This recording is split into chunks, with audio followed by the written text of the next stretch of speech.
Futures are a great tool for investors and traders to use during this period.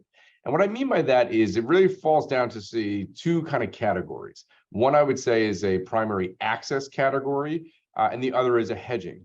Let's take the latter first. So if you want to try and deploy strategies around the adds or deletes, or perhaps maybe you have a mandate where you can more actively manage your index and you want to spread out some of the liquidity or the trading of that event over the days leading up to that final Friday of Recon.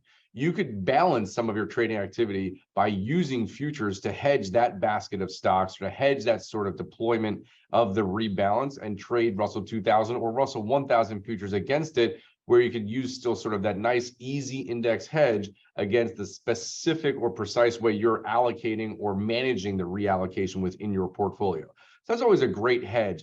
Now, also opportunistically, are there traders out there who like to play the add deletes? And we know that's a big Russell trade in the marketplace. Futures are a great way to reduce some of that risk related to the parts of the index that aren't changing. When you think of it like that, you could really hone in on the add delete exposure and balance some of that out with the hedge of the parent level index on the Russell 2000 E-mini future or the Russell 1000.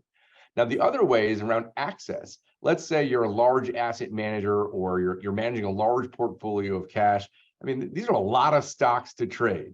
And if that recon is on Friday, the example I always go to, and then you can extrapolate it from there, is if you think about that recon balance on that rebalance on Friday, you got a lot of things going, you're managing all of your cash inventory, you're ready to go.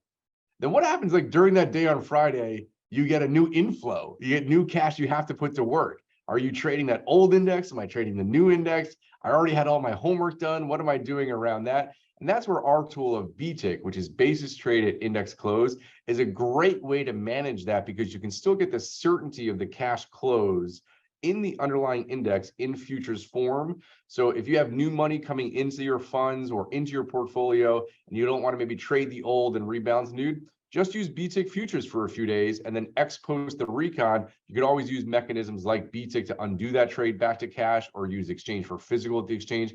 So all these tools together can help you sort of manage your access or your equitization or inflow outflow management around the event. And you can certainly do that even a few days before that, depending on what your portfolio looks like.